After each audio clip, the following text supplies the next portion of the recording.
샬롬! 저는 포항지구 한동대 CCC 안창민 순장입니다. 봄 기운이 지나고 생명의 열매가 움트기 시작하는 5월입니다. 여러분도 오늘 말씀을 통해 생명의 열매가 열리는 활기찬 하루를 보내시길 바랍니다. 예수님께서 제자들에게 보혜사 성령님을 주신다고 약속하셨습니다. 그러면서 예수님께서는 예수님과 하나님을 사랑한다는 증거로 예수님의 명령에 복종하는 습관을 가지고 있어야 함을 강조하셨습니다. 유다는 예수님의 형제들이 그랬듯이 그가 진정 메시아라면 지금보다 훨씬 적극적으로 자신을 세상에 알려야 한다는 생각을 가지고 있었습니다. 하지만 예수님은 그를 사랑하지 않는 자들에게 자신을 나타내지 않으려 하셨고 21절에 보면 하나님과 예수님의 계획은 그를 사랑하여 그의 계명을 지키는 자에게 그 초점이 맞춰져 있음을 알 수 있습니다. 23절 말씀에 나와 있듯이 사랑이라는 매개로 서로 연결된 아버지 하나님과 그 아들 예수 그리스도 그리고 그를 사랑하는 자는 거처를 함께함으로써 연합된 삶을 누리게 됩니다. 즉 우리는 예수님의 반복된 가르침을 통해 예수님이 그를 사랑하는 자들과 함께 거하시기를 얼마나 간절히 원하셨는지 알게 됩니다. 이는 보혜사 성령님께서 우리에게 모든 것을 가르치고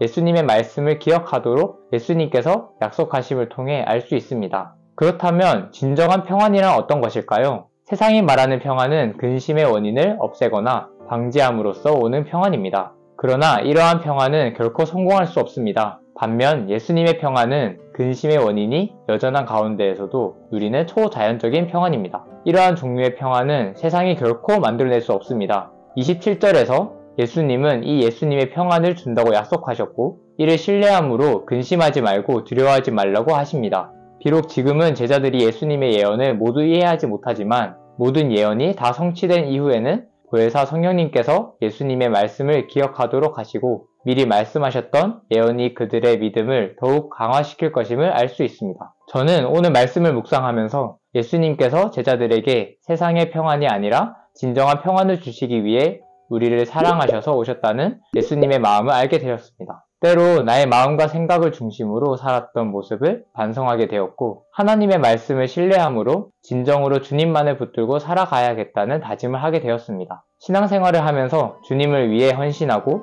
주님의 뜻을 구하고 온전히 나의 생각과 뜻이 아니라 하나님의 계획 속에 내가 동참할 수 있도록 기도하곤 합니다. 하지만 돌아보면 제자들처럼 의심하고 하나님의 말씀을 온전히 신뢰하지 못한 것 같습니다. 26절에서 27절 말씀처럼 성령님과 더욱 깊은 교제를 이뤄가며 세상이 주는 평안이 아니라 하나님의 말씀을 통해 주시는 평안을 쫓아 살아가는 순장이 되고 싶습니다. 더욱 하나님과 동행하고 말씀을 신뢰하며 담대하게 앞으로 걸어가는 하루하루 보내길 소망합니다. 저는 비록 여전히 스스로를 더욱 신뢰하는 연약한 사람이지만 사소한 것부터 주님께 묻고 나의 생각보다 주님의 관점에서 더욱 신뢰하며 평안을 얻어가길 소망합니다. 풍삼 독자 여러분도 성령님께서 주시는 평안을 신뢰하는 하루가 되기를 바랍니다. 샬롬!